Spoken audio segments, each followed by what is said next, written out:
언제, 어디서 감염자가 나타날지 모른다. 대한민국 어디에도 안전지대는 없다. 코로나19의 공포가 평범한 일상을 잠식하고 있습니다. 집단 감염이 발생하면서 확진자가 속출하고 있는 상황. 지역사회 감염에 대한 불안감도 치솟고 있는데요. 지금은 막연한 두려움보다 정확한 정보가 필요한 시간. 제대로 알아야 더 똑똑하게 대비할 수 있습니다. 예방법부터 치료법, 그리고 감염 이후의 관리법까지. 코로나19에 맞서 이기는 방법. 감염내과 전문의 정동식 교수와 함께 알아봅니다.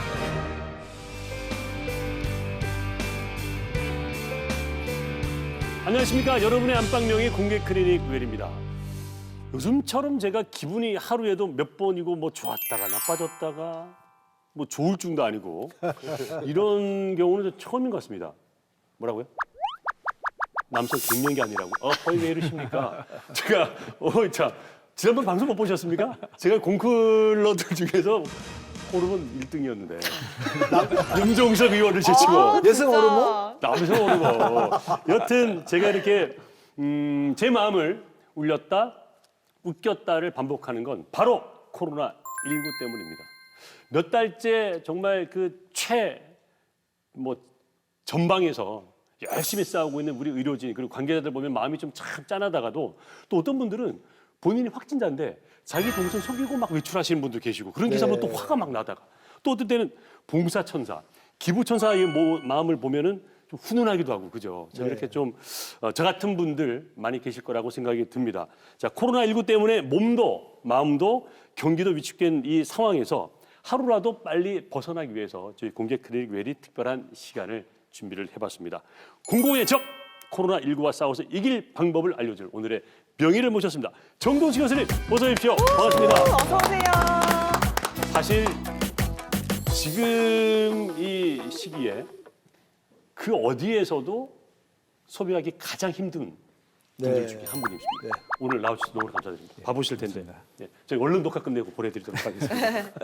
자, 근데 사실 코로나19 있기 전까지는 교수님 감염내과라는 과는 좀 약간 생소하다는 분들이 많으셨어요. 근데 이번에 코로나19 때문에 야 감염제가 참 이 중요한 일을 하는구나라고 아실 건데 한번 좀 감염내과가 어떤 일을 하는 곳인지 짤막하게 설명 좀 부탁드릴까요? 네, 감염내과는 감염 질환을 치료를 하는 과라고 생각하시면 됩니다. 예. 그리고 병원 내에서 감염 관리를 이렇게 맡아서 이렇게 하고 있고요. 네. 그리고 이번 코로나19처럼 신종 감염병이 있게 되면 그 부분에 대해서 치료하고 관리하는 부분들이 아주 주된 임무라고 할 수 있습니다. 네네. 지금 이제 녹화하러 오시기 전까지 또 환자들 보시고 또 계속 케어하시고 또 코로나가 싸우다가 오셨는데 오늘 어떤 마음으로 방송에 임해 주실지 좀 궁금합니다. 예, 이제는 코로나19는 예방하기 위해서는 지금 시청하고 계신 여러분들이 방역의 주체가 되셔야 합니다. 예. 그래서 제가 좀 더 정확한 정보와 지식을 전달해서 이런 부분들을 예방하는 데 도움이 될 수 있도록 최선의 노력을 다하겠습니다. 잘하셨습니다. 교수님. 바쁘신데요. 저희에게 오셔가지고 희망의 등불을 주셨습니다. 여러분 자체가 방역의 주체가 돼야 된다. 네. 정말 중요한 말이네요. 예, 알겠습니다. 네, 코로나19 최고의 전문가의 등장과 함께 카카오톡 채널 공개 클리닉 웰 채팅방도 문을 활짝 열었습니다. 나 코로나19에 대해서 이거는 진짜 궁금했다 하는 점들 남겨주시면요. 저희가 답변 받아서 친절하게 안방까지 전달해 드리도록 하겠습니다. 자, 그럼 이제 코로나19와 본격적으로 싸워봐야죠. 코로나19로부터 우리 스스로 방역의 주체가 되는 방법. 그 첫 번째는요. 지피지기입니다. 우리나라 경우를 보면 교수님, 예. 제가 이제 21번, 그러니까 31번 확진자가 나오기 전까지는 좀 잡히는 그런 상황이었는데 31번 이후 또 신천지 이후부터 너무 이제 확대가 되고 있고 우리의 확대세도 확대세지만 뭐 미국, 유럽, 중동 할 것 없이 지금 확산되고 있단 말이죠. 왜 이렇게 감염자들이 많이 늘어날까요? 이 정체가 뭡니까 코로나19? 예. 이 코로나19는 네. 신종 코로나 바이러스에 의해서 생기는 감염입니다. 네. 근데 특히 폐렴을 잘 유발을 하죠. 음흠. 그래서 이 코로나 바이러스 같은 경우는 이전에는 총 6가지 종류가 있었습니다. 네. 그래서 일반 감기를 유발하는 4가지 종류와 그리고 잘 알고 계시겠지만 사스와 메르스 2가지가 이제 포함해서 6가지인데 네. 이 코로나 바이러스가 유전자 변형이 일어나서 네. 결국은 이 신종 코로나 바이러스가 발생된 거라고 볼 수 있습니다. 그래서 네. 지금 현재는 총 7개 종류가 있습니다. 예. 이 코로나 바이러스 같은 경우는 우리가 모양이 둥근 원형으로 되어 있습니다. 예. 둥근 원형에 도출부가 이렇게 모양으로 되어 있는데 우리가 이제 왕관을 위에서 보시면 특히 크라운 모양으로 보인다 해서 우리가 이름을 코로나라고 명칭을 하고 있습니다. 예. 이 코로나19 확진자들도 보면은 주로 이제 밀접 접촉자라 그래요. 밀접 접촉자. 네네. 잘 발음 잘 안 되면 어려운데 이런 사람들에게 전파되기도 하지만은 네네. 엘리베이터를 잠시 같이 탔다가 또는 배달 온 사람하고 잠깐 이야기했는데 전염이 됐다 그런 말들이 있습니다. 이 사스나 또는 메르스 또 그리고 또 뭐 이렇게 뭐라 그러죠 신종플루 네. 뭐 이런 것들보다도 이것이 더 전파력이 더 강한 겁니까? 네. 그런 이야기를 들으시면 불안하실 수도 있는데 네. 우리가 감염 전파의 지수로서 우리가 기초 감염 재생산 지수라고 이야기를 합니다. 네. 영어로는 R라고 하는데 네. 이 수치가 높으면은 아주 감염 전파의 위험이 높다라고 하고 우리가 3 정도 이상이 되면은 세계 대유행의 가능성이 높다라고 이렇게 설명을 하고 있습니다. 네.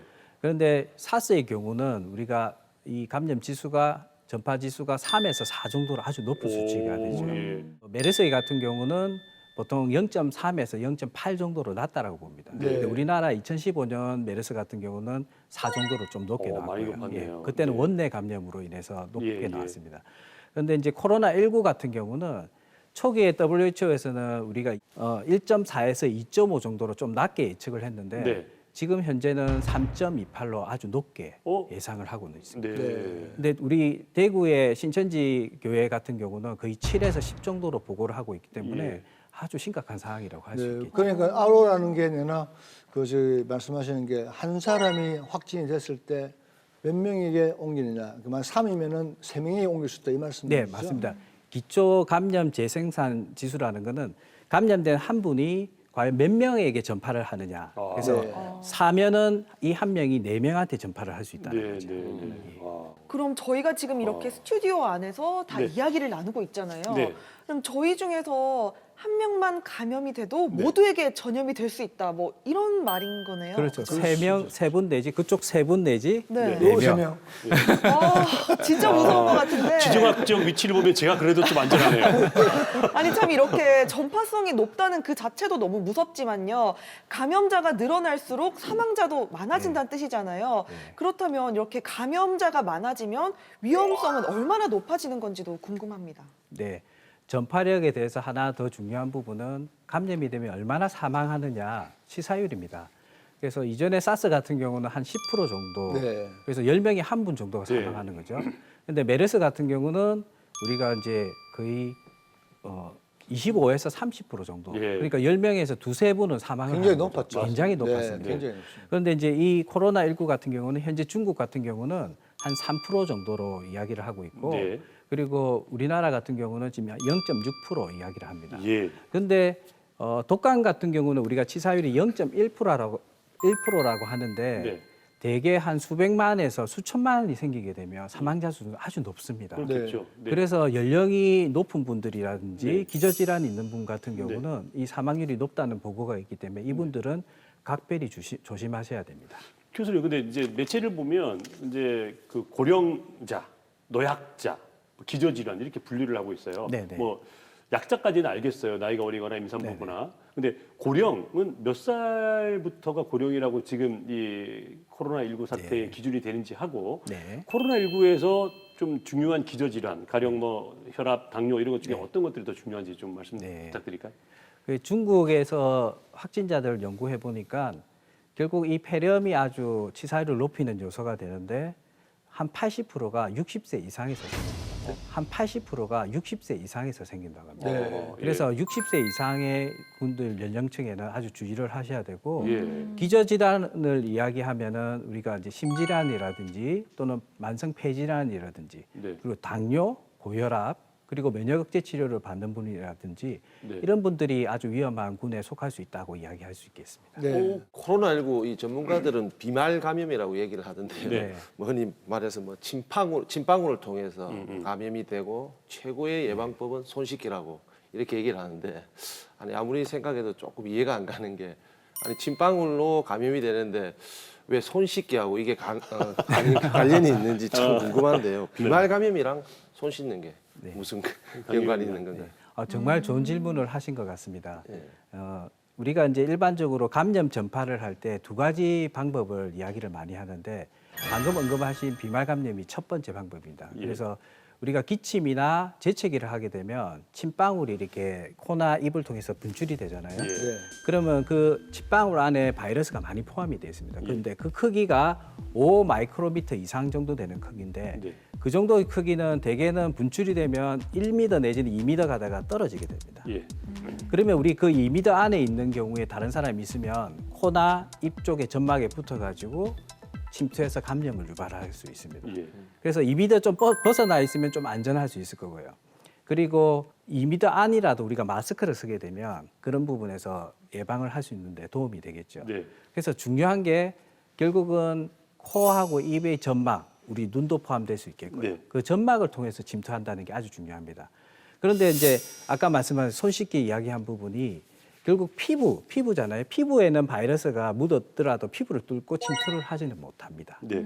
그러면 왜 손 씻기가 중요하냐? 두 번째 전파 방법의 가장 중요한 부분, 전문가들은 이게 더 중요하다고 이야기를 하고 아, 있습니다. 두 번째가? 네, 예. 네. 그래서 우리가 이제 손 씻기, 손위생을 철저히 하는 겁니다. 자, 한번 가정을 하겠습니다. 예. 이제 환자가 기침이나 재채기를 통해서 침방울이 나와서 바이러스가 들어있는 침방울이 바닥에 떨어지죠. 네. 주위 환경에 묻어 있는데 그 묻어 있는 바이러스에 대한 부분을 제가 손으로 만지잖아요. 네. 그러니까 만진 손에 바이러스가 묻어 있고 이걸 제 코나 입을 대게 되면 점막에 들어가서 감염을 유발할 수 있겠죠. 네. 그래서 사실은 이 손 씻기하고 손위생을 철저히 하는 게 중요하다라고 이야기를 하고 있습니다. 그럼 손 소독제가 주위에 없어가지고 할 수 없이 못했을 때는 일단 마스크를 이렇게 벗고 이 입이나 코로 손만 안 가면 상관없는 거네요. 위원님은 너무 중요한 질문을 잘 해주시는데 그러니까 손 소독제가 없을 경우에는 가능한 한 코나 입, 눈을 비빈다든지 이런 것들을 안 하시는 게 좋습니다. 예. 근데 사실 요즘 그 코로나19 때문에 뭐 많은 분들이 이런 얘기를 많이 했기 때문에 좀 알고 계시겠습니다만 이제 증상에 관한 얘기를 좀 할 텐데 어떤 분들은 뭐 증상이 없는 무증상인데 감염자가 있고 확진자가 있고 어떤 분은 확진자긴 한데 좋았다가 갑자기 나빠지기도 하고 이런 뉴스를 계속 들으면 계속 그냥 우리가 코로나에 감염되지도 않았는데 목이 칼칼하고 자기수 나오고 좀 맞아요. 어슬어슬 추운 것 같고 사회적인 어떤 신드롬 같은 뭐 이런 게 되는 것 같은데 그래서 이게 증상 얘기를 좀 해볼게요. 네. 어떤 증상? 그러니까 너무 많은 얘기를 많이 하셔가지고 어떤 증상이 있으면 의심을 해봐야 될까요? 네, 일단 우리 중국에서 환자가 많았잖아요. 예. 그래서 사스로 유명한 중국의 중난산 연구팀 발표에 의하면 네. 일단 가장 중요한 것은 열이라고 열. 이야기합니다. 예. 열. 그렇지만 이 열이 입원 당시에도 한 43%밖에 열이 없다고 합니다. 어허. 그래서 열이 다는 아닌데 우리나라 중앙임상위원회에서 그 보고한 부분에서는 한 52%가 열이 난다고 합니다. 예. 그래서 일단 어쨌든 제일 중요한 건 열이고요. 열. 네. 두 번째는 기침이 한 67% 정도 나오고요. 네. 그리고 다음으로는 가래하고 피로감이 한 33%, 네. 호흡곤란이 한 18%, 네. 그리고 근육통이 한 15%, 네. 그리고 목이 아픈 게 한 13% 보고를 하고 있습니다. 네. 어떻게 보면 이 증상들이 감기 몸살하고 비슷합니다. 네. 그래서 참 구분하기 어려운데 이런 증상들이 있게 되면은 바로 병원이나 의원에 가기보다는 감기약을 한 2, 3일 정도 집에서 복용을 하시고 복용하는 중에도 증상이 호전이 안 되고 계속 나빠지면 그때는 1339나 보건소에 연락하셔가지고 상담을 받아서 필요하면 선별진료소에 가시는 게 좋습니다. 네. 근데 사실 어떤 분들은 정말 컨디션 조금 평소하고 다르다 이 호소만 하셨는데 확진자가 생기는 경우도 있잖아요. 그러니까 열도 없고 기침도 안 나고 뭐 멀쩡한데 확진이 되는 경우도 있잖아요. 이런 경우는 드문 겁니까? 아니면 이런 경우는 어떻게 또 해석을 해야 될까요? 네, 그런 부분은 일반적으로 호흡기 바이러스 같은 경우는 감염이 돼도 저절로 낫거나 또는 증상이 아주 경미하게 되면서 좋아지는 분들이 있습니다. 예. 이 신종 코로나 바이러스 같은 경우는 이 호흡기 바이러스에 속합니다. 예. 그래서 비슷한 경우들이 있는데 중국이나 여러 연구 결과에도 보면 거의 한 80%가 증상이 경미합니다. 예. 그리고 저절로 낫는 경우가 있어서 우리나라 중앙임상위원회에서도 보고를 했지만 증상이 너무 경미해서 치료를 하지 않고 그냥 두었는데 저절로 낫는 경우가 있죠. 그래서 이런 부분들에서 너무 걱정을 하시지 않으셔도 될 것 같고 단 60세 이상이라든지 기저질환이 있는 분들은 이런 부분에 특히 주의를 하셔야 될 것 같습니다. 네. 현재 확진자가 급증해버린 대구 경북의 경우는 병상이 부족한 게 현실입니다. 그래서 이제 이 코로나19 환자들을 중증도에 따라서 병원 입원 여부를 결정한다라고 하던데요. 이 중증도의 판단 기준은 어떻게 될까요? 예, 그 부분이 최근에 계속 이슈가 되면서 이야기가 되고 있는 부분인데 지금 대구 같은 경우는 많은 환자가 급격하게 발생하면서 이런 환자를 분류하고 입원하는 기준 부분들이 많이 혼란이 있었습니다. 그래서 입원 기준의 가장 중요한 부분 중에 하나는 중증도를 척도가 되는데 그 부분 중에 하나가 60세 이상의 연령이 많은 경우 또는 기저질환이 있는 경우에는 이런 부분의 요소가 되겠고 증상으로 보면은 호흡 곤란이 있는 경우를 중요한 척도로 보고 있습니다. 그래서 그런 경우에는 산소 공급이 필요한 분들은 중증도, 즉 입원이 필요한 분이라고 할 수가 있습니다.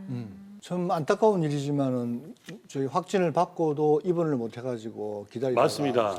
갑자기 예. 사망하는 분들이 계신데 이 호흡 곤란이 갑자기 와서 사망이 이르게 하는 그런 경우가 좀 빈번합니까? 그렇게 흔하지는 않습니다. 흔하지는 않는데 이번 대구에서 하고 몇 군데에서 이제 갑자기 사망한 경우를 보면 이분들이 기저질환이 있었던 분들이었습니다. 그런데 너무 많은 환자들이 생기다 보니까 의료진이 판단할 수 있는 기회가 없었고 그럼으로 인해서 자가격리 중에 급격히 나빠지는 증상이 초기에 빨리 조치가 돼야 되는데 그렇게 하지 못함으로 이제 사망하는 안타까운 일이 생겼습니다. 예. 그래서 지금 방역 당국에서도 그 부분들을 재조정하고 있고 아마 보완해 나갈 것 같습니다. 네. 현재 부산 경남에서는 이 그 의료 시설, 병원, 네. 병실 이게 네. 좀 그 여유가 있습니까? 지금 현재는 우리가 중증 환자에 대한 부분에는 부산대병원에서 네. 그리고 약간 중증보다는 떨어지면서 경증은 주로 부산의료원에서 지금 입원해서 관리를 하고 있습니다. 네. 그리고 다른 대학병원, 저희 병원도 마찬가지로 확진자를 지금 치료하고 있는 중에 있습니다. 그래서 그리고 부산시에서 또 접촉자 중에서 발생 우려가 높은 경우에는 예. 인재개발원에서 네. 그분들을 수용해서 네. 경과를 보고 네. 검사를 하고 네. 관리를 하고 있습니다. 그래서 네. 지금 부산시 입장에서는 어느 정도 방역 체계가 잘 갖춰져서 진행이 되고 있다고 보시면 네. 되겠습니다. 그래도 이게 우리나라 이렇게 확진자가 많아진다는 거는 검사의 능력과 검수가 많기 때문에 그렇다는 거잖아요. 네, 네. 근데 아시겠지만 일본은 우리의 뭐 10분의 1, 미국은 뭐 비용만 400만 원이고 하루에 400건밖에 못 한 번 검사하는데 400만 원. 예. 네. 그럼 이거를 거꾸로 얘기하면 교수님. 네. 우리나라는 물론 뭐 이제 증가세가 조금 뭐 보합세거나 조금 이제 주춤하겠지만 우리나라 외에 네. 많은 나라들은 훨씬 잠재적인 확진자가 많다. 이렇게 봐도 됩니까? 네, 그렇다고 볼 수 있을 것 같습니다. 대표적인 예로 일본 같은 경우를 보시면 검사 건수가 누적 검사 건수가 지금 1,700개 정도밖에 안 됩니다. 지금까지 네. 그렇죠. 네. 예. 근데 우리나라는 지금 4만 건이거든요. 예. 그래서 일본의 하루 검사는 일본의 누적 검사는 우리나라의 하루 검사의 4분의 1밖에 안 되는 거죠. 그러네요. 네. 그리고 최근에 보도를 통해서 아시겠지만 일본에서 이제 중고등학교 개학을 연기를 했습니다.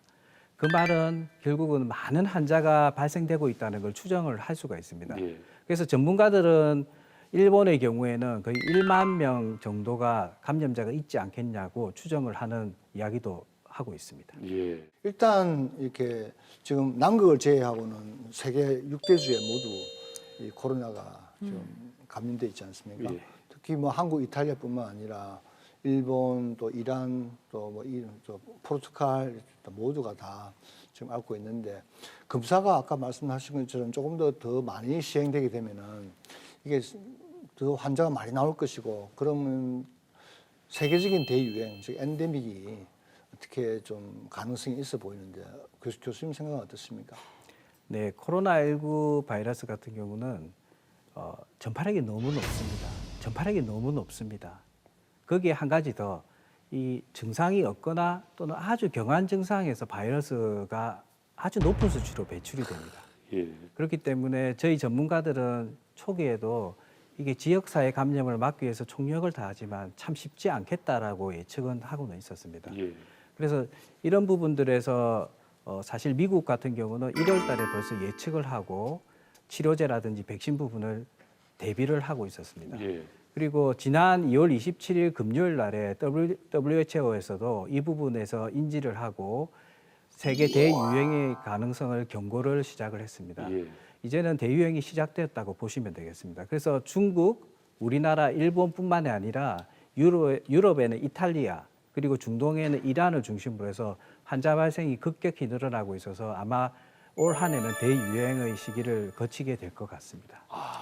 이게 한번 생체 외에 나오면 오래 산다는 것도 문제가 되지 않겠습니까? 네. 특히 어느 상태가 되면 오래 삽니까? 물속이나 더운 물 또는 손잡이 어디에서 더 오래 사는 경향이 있습니까? 이것이. 일반적으로 딱딱한 물체라든지 그런 아, 쪽에 좀 예. 오래 생존한다고 알려져 있고 네네.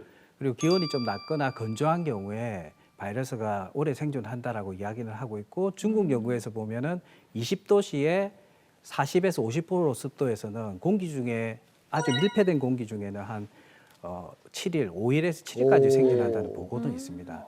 그렇긴 하지만 우리가 이제 온도나 이런 부분들도 지금 보시면 싱가포르나 말레이시아 더운 지역에서도 계속 발생이 보고가 되고 있지 않습니까? 예. 그래서 꼭 그게 100% 정확한 건 아니고 특히 신종 바이러스 같은 경우는 그런 온도나 습도의 영향을 덜 받고 여러 가지 다른 환경에 많이 영향을 받는다라고 이렇게 보고를 하고 있습니다. 네.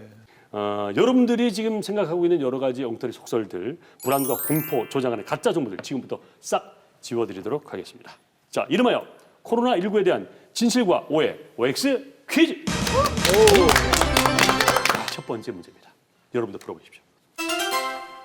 이거는 기사가 나왔었어요. 반려동물도 코로나19에 감염된다. 맞으면 O, 틀리면 X. 시간 안 드립니다. 하나, 둘, 셋! XXO. 하하. 하하. 이분들 중에 기사를 안 보신 분이 계시네요. 저는 안 봤습니다. 안 보시는 분이 계시네요. 자, 교수님, 정답이 뭡니까? 네, 정답은 아닙니까?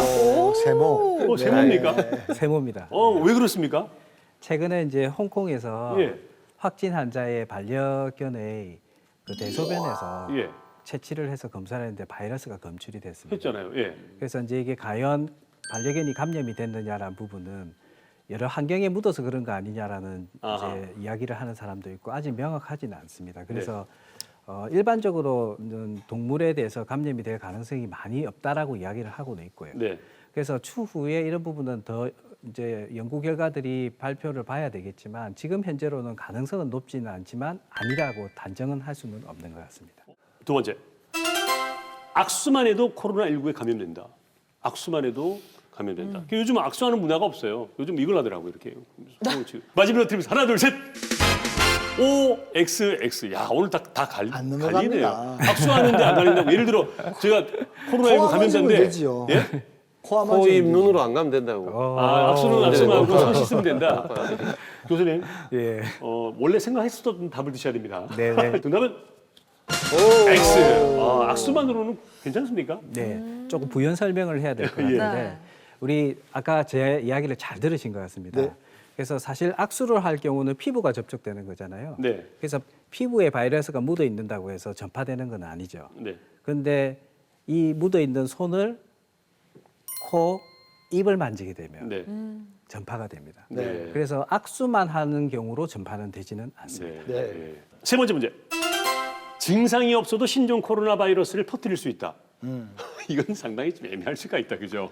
이것도 앞과 뒤가 좀 빠져 있기 때문에 여러분들 헷갈리실 거예요. 왜냐하면 증상 없이 무증상 확진자가 있기 때문에. 아까 다 말씀하셨는데. 예? 아까 수업 잘 들으셨네요. 자, 갑니다. 마지막으로 틀리면 하나, 둘, 셋. 오. 예. 정답은 교수님 역시 수업 잘 듣습니다. 우리 공부라들이. 예. 네, 너무 잘 들어주시는 것 같습니다. 그 독일에서 우한에 있던 독일 교민들, 독일에 있는 분들을 본국에 귀국을 시켜서 매일 코하고 입 쪽에 바이러스 검출을 조사를 했었습니다. 네. 그런데 놀라운 것은 증상이 없는 분에서도 코 안에서 바이러스가 많이 검출이 됐습니다.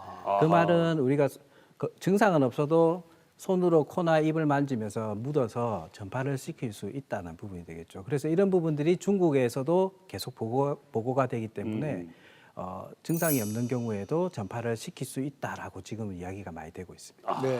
그렇군요. 자, 이제 네 번째 마지막 문제입니다. 여러분들 잘 풀어보십시오. 일반 마스크도 신종 코로나 바이러스, 코로나19 차단 효과가 있다. 맞으면 노, 틀리면 X. 하나, 둘, 셋. 있다. 있다, 없다. 있다. 왜 없다고 하시는 거예요? 이게 저는 좀 이렇게 하려고 했는데 네. 네네. 앞은 그렇더라도 이 공간이 네. 우리가 흔히 말하는 요즘 어. 그 뭐 마스크 95, 96 뭐 이런 거 있지 네네네네. 않습니까? 거기에 이제 좀 이렇게 틈이 없다 있다 뭐 그 차이인 것 같은데 물론 필터도 있겠지만 네. 그 상황에 따라 지금 여기 보면은 좀 문제 자체가 조금 네. 애매해서 제가 네. 이제 X에서 다시 작가가 잘못했네요. 세모로 바뀐 거예요? 알겠습니다. 자, 교수님 정답을 공개해 주십시오. 정답은 뭡니까? X다. X네. 처음 X를 들고 계시지 지금 맞췄을 텐데. 예. 자, 이 부분은 시청자분들이 이해하셔야 되는 거는 일반 마스크와 보건 마스크가 있는데 이 분류하는 기준의 가장 중요한 부분은 그 안에 필터가 있느냐입니다. 네. 그런데 이제 일반 마스크는 필터가 없고 우리 보통 방한 마스크, 네. 면 마스크 네. 이런 거는 필터가 없습니다. 예. 그리고 이제 보건 마스크는 안에 필터가 있고요. 예. 그래서 차단 효과라는 말은 이 마스크를 통과할 수 있느냐라는 부분인데 보건 마스크는 차단 효과가 있는 부분이지만 일반 마스크는 없는 거죠. 네. 그렇지만 정말 지금처럼 마스크를 구하기 힘들 경우에는 우리 이런 일반 마스크를 사용하게 되면 일단은 본인이 손이 코나 입을 향할 때 마스크가 있으면 닿이지가 않잖아요. 네. 그런 자기 손이 코나 입을 닿이는 부분을 좀 막아준다든지 본인이 기침 재채기를 할 경우에 주위 환경에 오염시키는 부분을 줄일 수 있는 효과가 있기 때문에 차선의 방법으로는 사용할 수가 있을 것 같습니다. 네. 그렇군요. 네, 적절한 주의와 예방은 도움이 되겠지만요. 너무 지나친 걱정과 불안 도움이 되지 않습니다. 지금부터 엉터리 속설은 모두 잊어버리시고요. 더 정확한 정보와 함께 더욱 효과적으로 대응하시길 바라겠습니다. 자, 그럼 계속해서 코로나19와 맞서서 이겨봐야죠. 코로나19에 맞서서 우리 스스로 방역의 주체가 되는 방법. 그 두 번째 키워드는 이겁니다. 백전백승.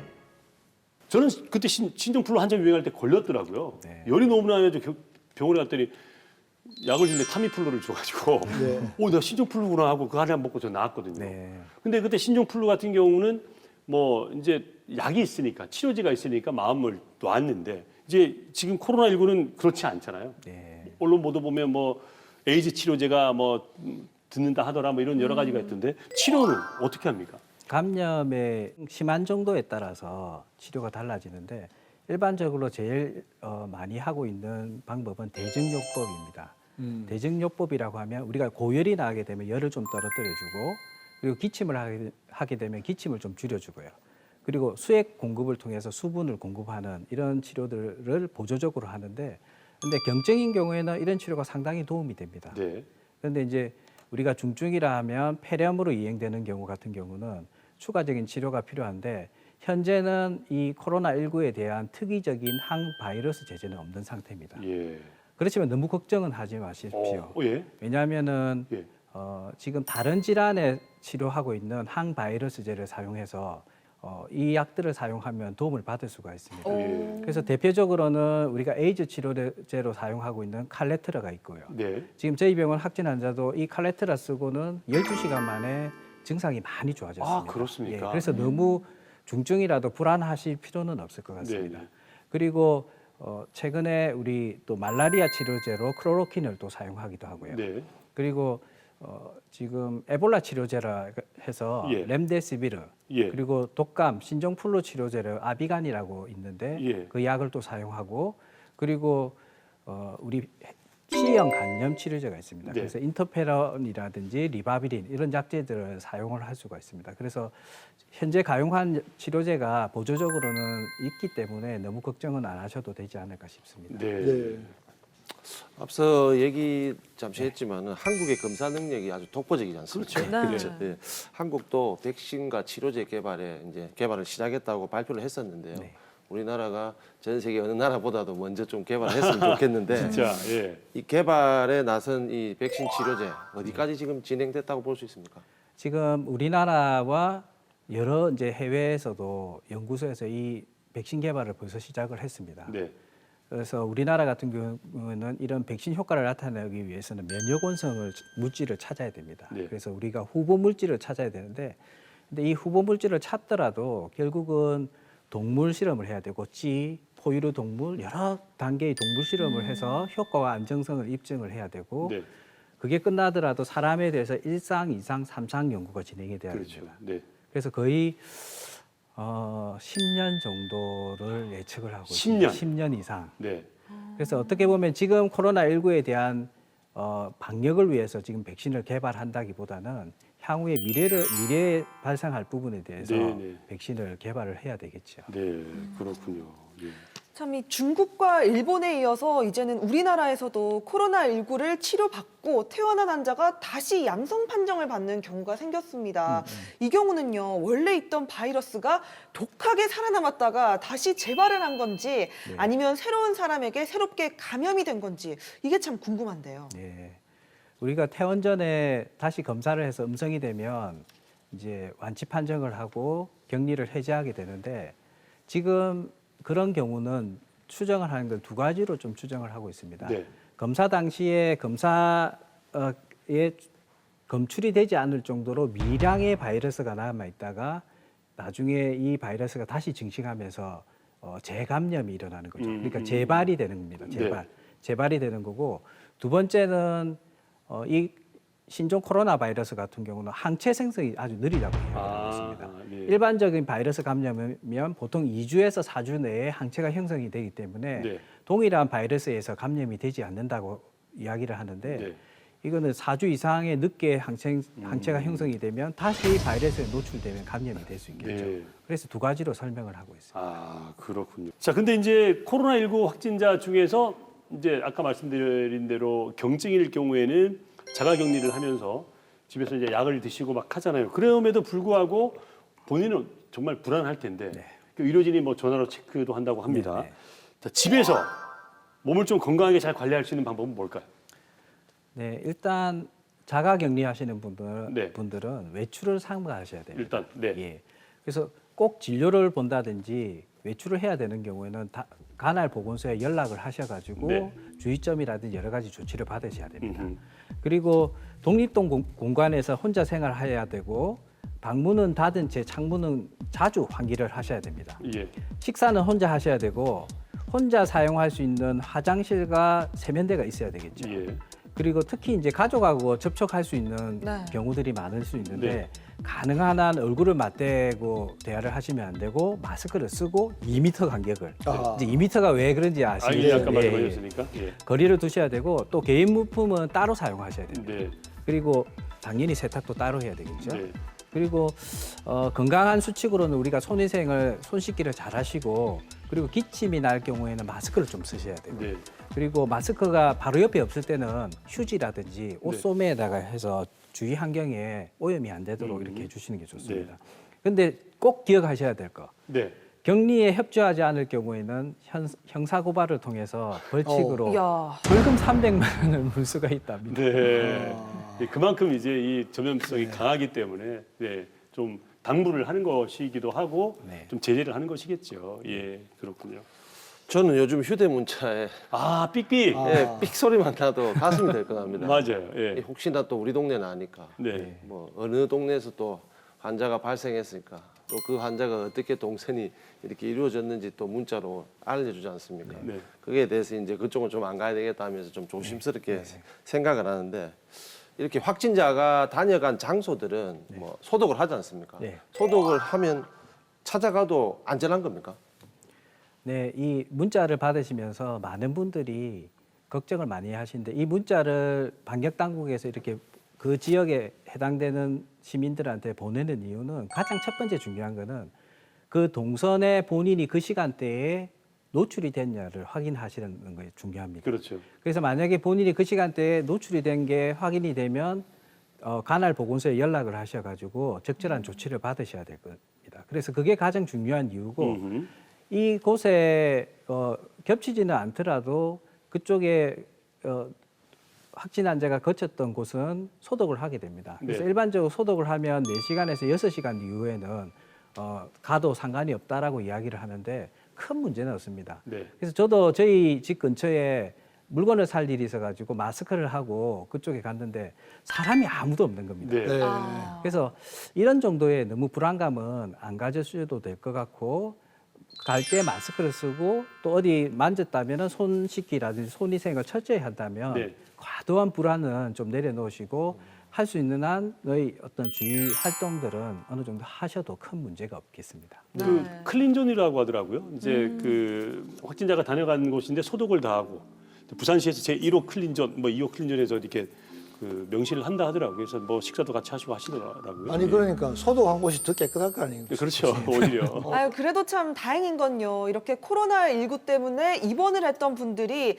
잘 치료를 받아서 완치가 돼서 퇴원하는 이런 숫자가 점점 늘고 있다는 게 아닐까 음흠. 싶은데요. 그런데 이렇게 완치가 돼서 퇴원한 후에도 혹시 폐손상과 같은 후유증이 생길 수 아, 있을까요? 네, 최근에 보도에서 사망 환자 중에서 폐 조직 검사를 했는데 심한 손상이 있었다라는 보고가 되면서 그런 부분에 많은 염려를 하시는데 결론적으로 말씀드리면 결국 이번 코로나19 유행 사태가 끝났을 때 연구 결과들을 봐야 되겠지만 일반적으로 폐렴 걸리신 분들은 현재는 호전이 되는 양상을 보이고 크게 문제가 되지 않고 있기 때문에 너무 걱정은 하지 마시고 이렇게 치료 경과를 보시면 좋을 것 같습니다. 네.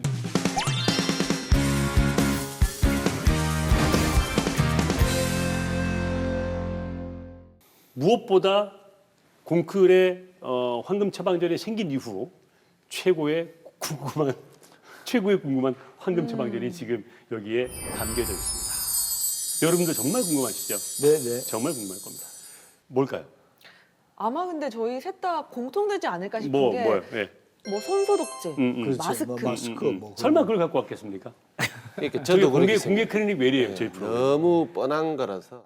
가장 기본이 가장 중요한 네. 게 아닐까. 가장 기본이 중요하다. 네. 그래서 지금 이게 추측을 손소독제와 마스크를 하신다는 거예요? 네. 강 박사님은? 뭐 먹는 거로 꼭 이야기하면은 네. 무슨 뭐 비타민 C, 비타민 C. 면역을 위해서 네. 또 비타민 D도 이야기하는데 마늘 마늘? 네. 예. 또. 염 의원님?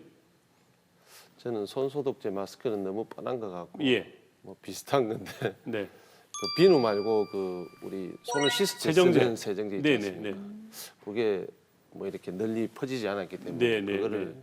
넣어놨을까 아하. 좀 많이 헷갈립니다. 자, 그러면 여러분들이 그렇게 궁금하시는 오늘의 황금 처방전을 공개하도록 하겠습니다.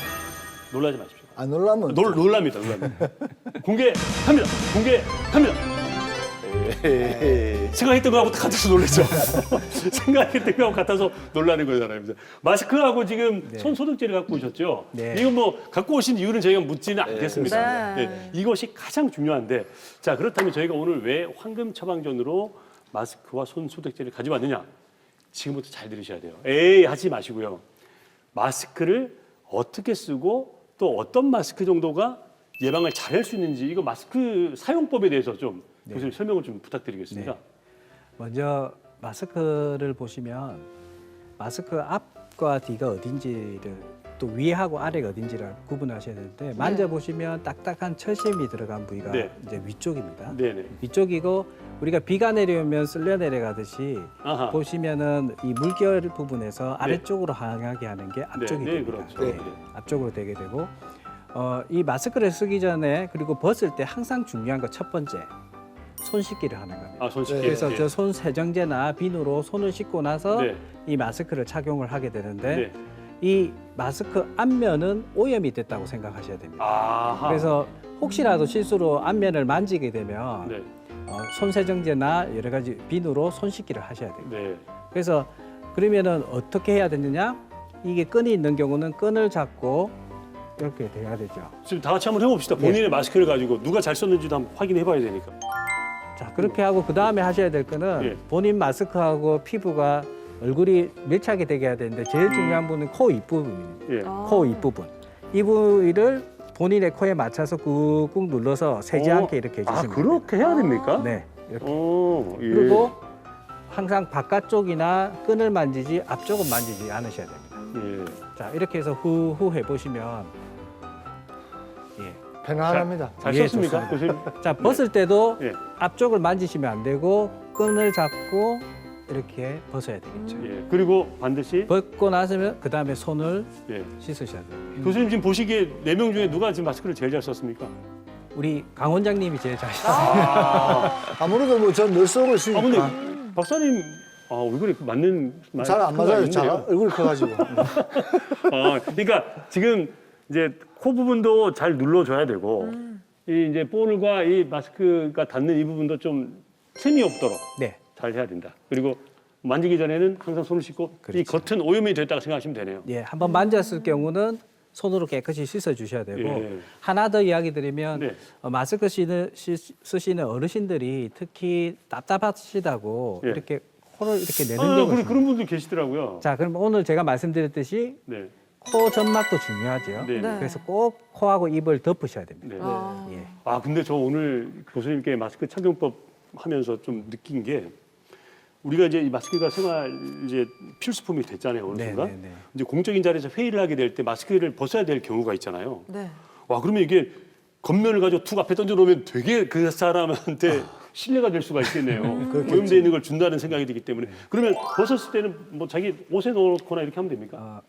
그래서 이제 마스크를 벗어야 되는 경우가 있으면 네. 약간 비닐팩 같은 거를 들고 다니시면서 네. 그 안에 넣어둔다든지 네. 해서 이렇게 넣어두고 또 사용할 때는 조심해서 밴드 끈이나 네. 가장자리를 만져서 이렇게 빼내는 방법을 해볼 수는 있겠습니다. 야, 이건 교수님 이게 네. 혹시 비닐이나 이런 게 없을 때는 그냥 넣을 때는요. 이게 넣을 당연히 이 앞쪽이 위로 가야 되는 경우. 그렇죠.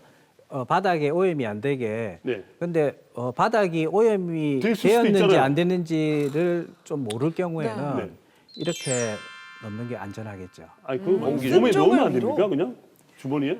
그래서 어떤 쪽을 사실은 원칙은 한번 벗었을 경우에는 일회용으로 사용하는 게 원칙인데 마스크를 사실 구하기가 요즘 너무 상황이- 힘드니까 요즘 마스크 워낙 귀해가지고. 제가 이거 하늘로 지금 3일째예요. 3일째. 그건 너무한데. 제가 3일째예요. 그래서 저희 집 때는 어떻게 하고 있냐면은 그리고 제 연구실 앞에는 고리를 만들어서 이 마스크를 이렇게 걸어둡니다. 그래서 바깥쪽은 오염이 안 된 부위로 해서 예. 이렇게 걸어두면 사용할 때는 다시 빼서 바로 이렇게 하고 또 끝나고 나면 예. 바로 걸어둡니다. 네, 그래서 네. 보통 한 2, 3일 쓰고 있어서 네. 저희 집에도 마스크가 많지 않기 때문에 네. 그런 식으로 아껴 쓰고 재사용을 지금 하고 있습니다. 네. 그거를 고리가 없고 비닐이 없으면은 이렇게 반 접는 거는 어떻습니까? 반 접는 거. 제가 꼭 말씀드리는 거는 이 보건용 마스크 안에는 두 겹으로 된 정전기용 필터가 있습니다. 예. 그래서 한 번 정도 적는 거는 어느 정도 괜찮지만 이걸 꼬깃꼬깃 접으시면 이 정전기 필터가 손상이 옵니다. 그래요. 그럼 효과가 야, 떨어집니다. 이거 진짜 예. 사람들이 보면은 이제 이게 소독약을 뿌려가지고 재사용하기도 하고 예. 어떤 거는 좀 이렇게 뭐 빨아서 쓰기도 하고 그런다는데 이 재사용해도 되겠습니까? 괜찮습니까? 지금 소독액을 뿌린다든지 빨아 쓴다든지 하면 제가 말씀드린 부분에 필터에 손상이 오게 됩니다. 네. 그래서 그렇게 되면 효과가 많이 떨어지게 되기 때문에 네. 안 되고 다른 방법으로 질병관리본부에서도 우리가 이제 재사용할 때 걱정되는 부분 중에 하나가 오염이 안 되게 첫 번째 해야 되고 두 번째는 이게 얼굴에 닿는 부위에 습기가 있기 때문에 여기 세균이 증식이 될 수 있습니다. 네. 그래서 가능한 한 걸어두는데 환기가 잘 되고 이 마스크가 좀 건조하게 상태로 유지할 수 있으면 며칠 정도는 안전하게 재사용이 가능하지 않을까 생각이 됩니다. 네. 교수님 요즘 그 뉴스 보셨지만 마스크 대란 때문에 이제 하는 수 없이 네. 마스크 만들어 쓰기는 방법 해가지고 뭐 부지포 만들고 뭐 해가지고 막 하는 분들이 있던데 네. 어떤 분은 보면 진짜 잘 만들더라고요. 마스크 오. 만들어 써도 괜찮습니까?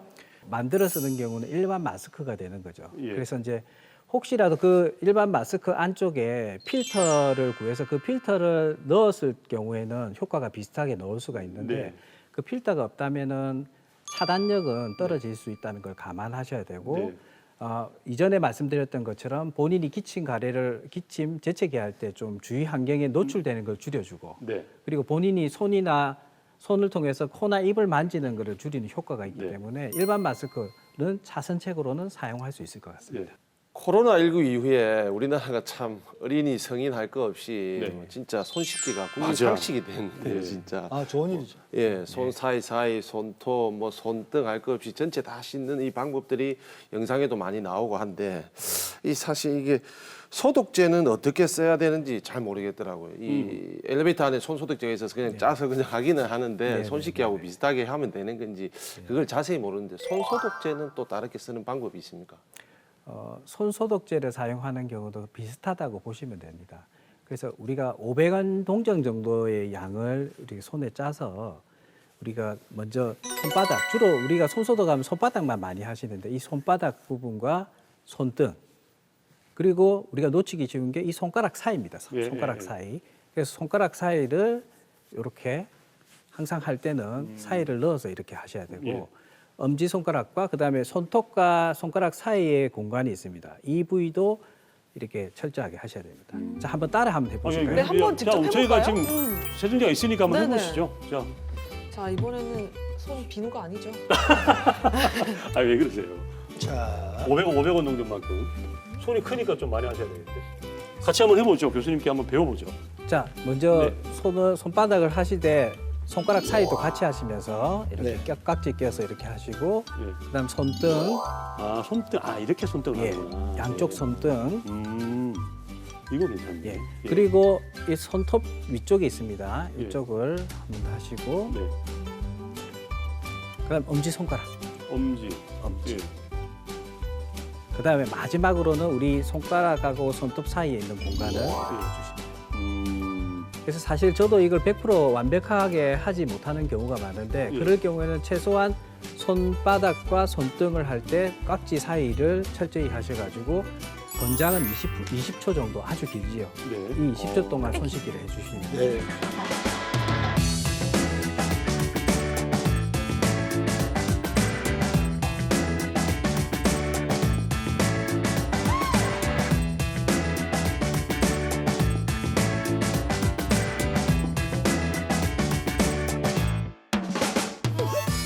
한때는 코로나19에 김치가 좋다더라라는 말도 있었고요. 또 그 다음에는 마늘, 최근에는 시금치가 좋다 뭐 이런 말도 있더라고요. 실제 코로나19에 도움이 되는 음식이 있을까요? 좀 어려운 질문인 것 같은데요. 아, 네. 일단 코로나19가 신종 바이러스이기 때문에 이걸 직접 연구를 해서 발표한 건 없습니다. 그렇지만 이제 우리가 생각해 본다면 면역력이 좋다면은 좀 높다면은 치료하는 데도 도움이 되고 예방에도 조금 도움이 되지 않을까 추정을 해보는데 저는 이제 비싼 건강식품을 추천하기보다는 우리가 흔히 먹는 일반적인 음식 중에서 면역력을 향상시키는 그런 음식들이 좋지 않을까. 네. 여러 가지가 있죠. 네. 그래서 저는 생마늘을 좀 좋아합니다. 혹시 삼겹살 드실 때 생마늘? 당연합니다. 역시 예. 자, 이제 저희가 날이 풀리면 이 코로나도 좀 사라질까 했더니 우리 정 교수님께서 이게 세계적인 대유행이 될 수 있다. 또 세계 보건기구도 이렇게 경고를 했다 그러고 어떻게 이게 여름 피서까지 저희가 이거 코로나를 생각하고 있어야 됩니까? 이 언제 안녕할까요? 하면 될까요? 교수님. 지금 현재의 상황은 상당히 좋지가 않습니다. 일단 우리가 가까이 있는 대구 경북에서 환자들이 많이 발생을 하고 있고 그리고 지금 유럽의 이탈리아를 중심으로 그리고 중동의 이란을 중심으로 전 세계적으로 환자 수가 급격하게 증가를 하고 있기 때문에 전문가들 예측으로는 올여름도 지나서 올 한 해 계속 이런 뉴스와 그리고 주의를 요하는 사항이 될 것 같습니다. 네. 그리고 향후에는 이게 계절성 독감처럼 토착화되어서 주기적으로 반복될 수 있다라는 이야기들이 나오고 있어서 추후에 백신이라든지 또는 치료제가 개발되는 게 아주 중요할 것 같습니다. 그렇군요. 그래서 우리가 어떻게 생각하면은 결국 같이 살아가는 방법밖에 없는데 그렇죠. 그러면 세계적인 대유행이 된다 하더라도 안 걸린 사람도 있고 아, 맞아요. 네, 맞아요. 또 그리고 걸린다 하더라도 최소한 뭐 가볍게 네. 지나갈 수도 있고 그래서 이걸 어떻게 위험 수위를 코로나19의 위험 수위를 낮출 수 있는 제일 방법 중요하다, 진짜 네, 이제. 예. 그걸 좀 네, 부탁드립니다. 시청자분들이 좀 할 수 있는 방법, 이제 장기전을 대비해야 되는데 그 부분에서 중요한 게 제가 처음 인사드릴 때 가장 중요한 방역의 주체는 이제 시민, 시청자 여러분이라고 말씀을 드렸습니다. 네. 그 부분에서 오늘 말씀드렸던 손 씻기를 철저히 한다든지, 그리고 많은 사람이 모인 곳에 갔을 때 마스크를 착용한다든지, 그리고 사람이 마스크가 없는 경우에는 우리가 기침을 할 경우에는 휴지라든지 옷소매에다가 하는 그런 기침 예절을 지킨다든지 이런 부분들을 습관화해서 잘 지켜주신다면 상당히 예방 효과가 있을 것으로 예상이 되고요. 그리고 저희가 학회에서 이야기하고 있는 사회적 거리두기라고 이야기하는데, 가능한 한 외출이라든지 모임은 당분간은 좀 자제를 하는 부분들이 상당히 예방하는 데 도움이 될 수 있을 것 같습니다. 네. 네. 오늘 최고의 코로나19 전문가 정동식 교수님과 함께 이 코로나19에 맞서서 지피지기면 백정백승하는 방법 다양하게 이야기 나눠봤습니다. 마지막으로 시청자분들께 한 말씀 부탁드립니다. 코로나19에 대해서 너무 막연한 두려움이라든지 공포, 그리고 어떤 경우에는 거짓된 정보에 마음이 많이 흔들리는 경우가 있는 것 같습니다. 그리고 어떤 특정 집단에 대해서 낙인을 하고 차별을 하게 되면 방역 당국에서 이것을 처리하기가 너무 힘들어집니다. 그래서 이런 부분들을 잘 조절해서 우리 시민들이 서로 신뢰하고 그리고 잘 따라주시고 개인 위생 수칙을 다 잘 지켜주셔서 이 위기를 잘 극복해 나갈 수 있다라고 저는 믿습니다. 그래서 여기 보시는 시청자분들, 시민들이 방역의 주체로서 오늘 내용들을 잘 따라주시면 충분히 극복할 수 있으리라고 믿습니다. 네. 마음이 좀 뭉클하네요, 정말. 좀 걱정이 되긴 했습니다만 방역의 주체는 여러분이니까 우리가 다 이제 서로를 잘 지키면 충분히 이겨낼 수 있다. 네. 좋은 말씀 같아요. 예, 유영 씨 어땠어요? 사실 최근에 그 자가격리 모범 사례였던 분들 그런 사례들을 많이 보면서 좀 참고를 하게 됐고 좀 더 방역의 주체가 돼서 우리가 네. 함께 이 위기를 극복하자 네. 이런 뭔가 파이팅이 생기는 그런 맞습니다. 하루가 아니었나 싶습니다. 예. 하여튼 우리 인류가 지금까지 한 수십만 년 이 지구에 살아온 동안에 엄청난 많은 위험이 늘 있었습니다. 네. 네, 재난도 있었고 감염도 있었고 질병도 있었고.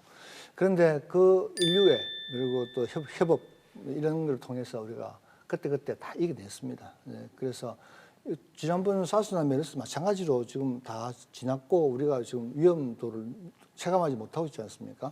마찬가지로 여러분 이번 이 코로나19도 시간이 지나면 좋아지기 때문에 걱정하지 마시고 같이 이겨나갈 수 있다고 확신하시기 바랍니다. 영우 의원님 어땠습니까?